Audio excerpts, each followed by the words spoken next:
As a truck driver, a federal hours of service clock, the rule that limits your driving time, says shut down, so you do. You've got no choice. And for the next 10 hours, you're the most predictable thing on the interstate. Somebody who's been watching a specific exit long enough knows exactly when you'll arrive and how long you'll stay. They know you'll be in that bunk in your sleeper cab, with the curtains pulled. Most nights, nothing happens. The vast majority of nights at these truck stop and rest area lots are quiet. What follows are the documented, court-proven exceptions where something went terribly wrong. These are 7 stops drivers warn each other about. They're ranked from bad to worst, using sheriff's warnings, federal charges, and convictions that stuck. You might think this is a list of scary neighborhoods, but it's exits, mile markers, and the one address where the trap gets set. We are saving a man for last who hunted from a sleeper cab, which is why nobody looked twice at him for years. Let's get into it. Number 7, the softest entry here.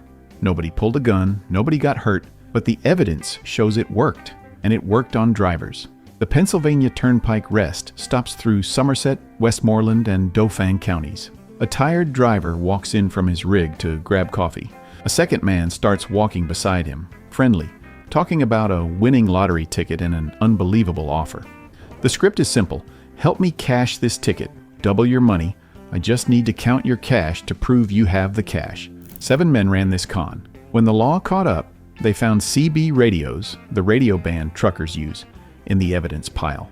They were hunting truckers. The numbers: over $21,000 in cash and jewelry, and serious robbery charges that led to guilty pleas.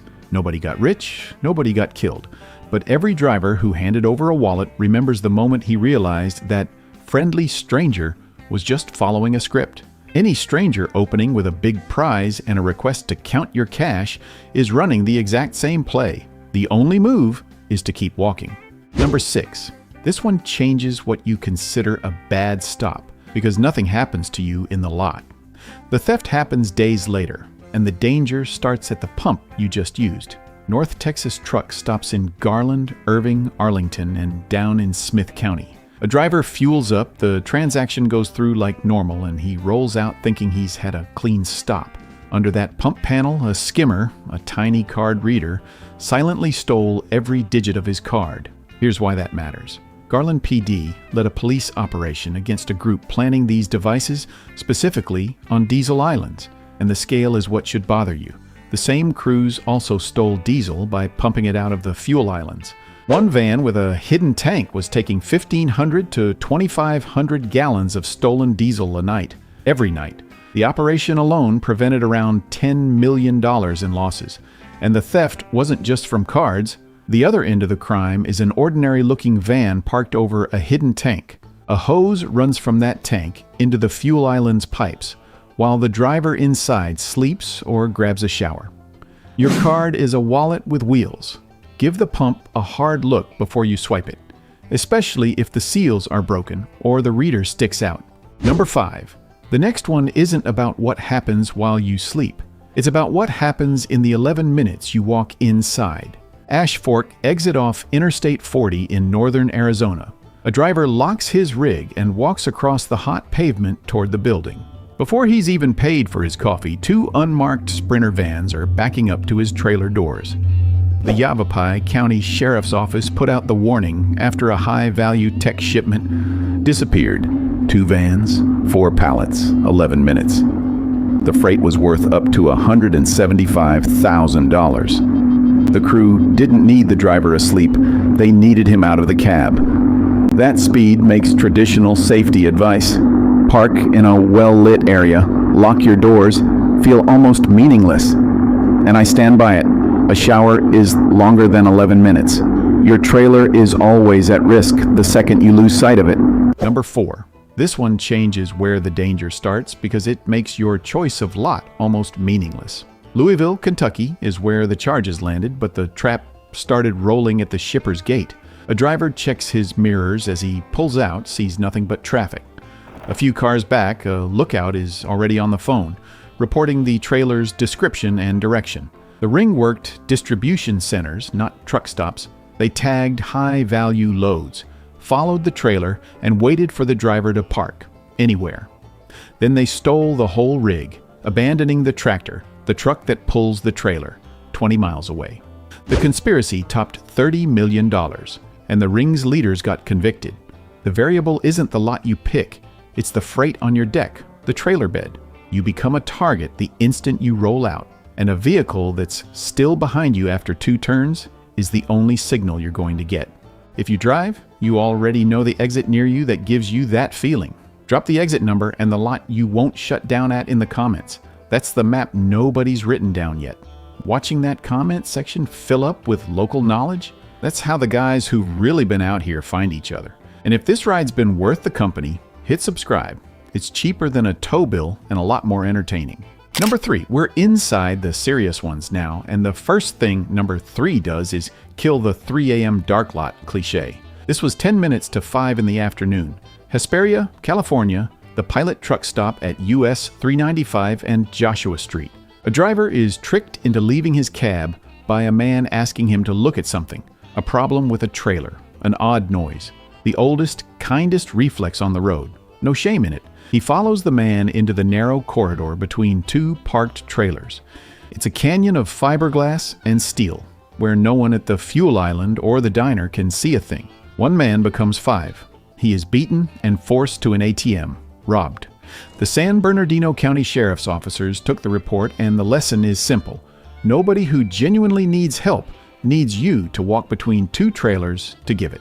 Number 2, the last 2 stay with you. Number 2 shifts the cost from a load or a wallet to a human life, and it names the person who is more exposed at 3 in the morning than any driver in the lot. Back to Texas, the Interstate 35 corridor around Waco, at Elm Mott and Hewitt. 1 crew, 1 night, 2 stops at opposite ends of the city.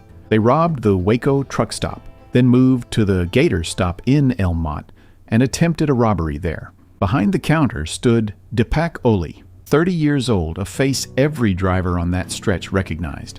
The harsh glow of a truck stop counter, the door chimes, and the camera captures what happens next. The shooter was Christopher Matthew Beltran. He got life plus 25 years.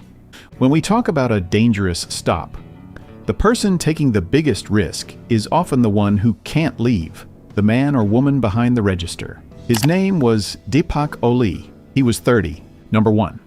Everything we've covered so far, the con man, the skimmer, the tail, the surprise attack, has been a threat that came into the lot. Number 1 was already there, parked 3 trucks down, with a legitimate rig and every reason to belong. The south side of Indianapolis, a Flying J truck stop, a dark lot. A driver settles into his bunk, glances out at the familiar shape of another rig a few spaces away. It's a sleeper cab, just like his. The man inside isn't sleeping, and he isn't a stranger to the road. He's a long-haul trucker named Bruce Mendenhall, and he hunted from that cab. His 2025 conviction for the murder of Carmen Purpura at that very Flying J was appealed. In 2026, the appeal was rejected, adding 65 years to the life sentence he was already serving.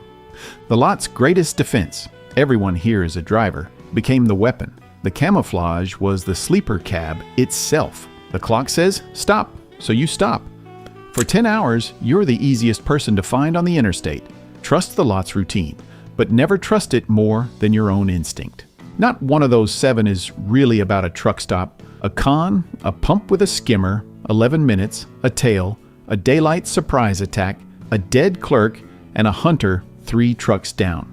Every single one is about the same thing. The clock says, stop, so you stop. And for the next 10 hours, you're the easiest person to find on the interstate. Many drivers think the lot is the danger, but the lot is just where the clock leaves you. The men and women who run this road every night don't get a choice about any of it. They shut down where the clock says, they watch each other's backs, and they keep a country moving through its worst corners. That deserves a lot more credit than it ever gets. What's the craziest thing you've ever seen happen at a lot you still use? Drop the story in the comments. The comment section here gets read from top to bottom, and the best of it finds its way into the next video. And if you've made it this far, you know this ride is cheaper than a tow bill and a lot better company. Hit subscribe. Until next time, keep the rubber side down and the shiny side up.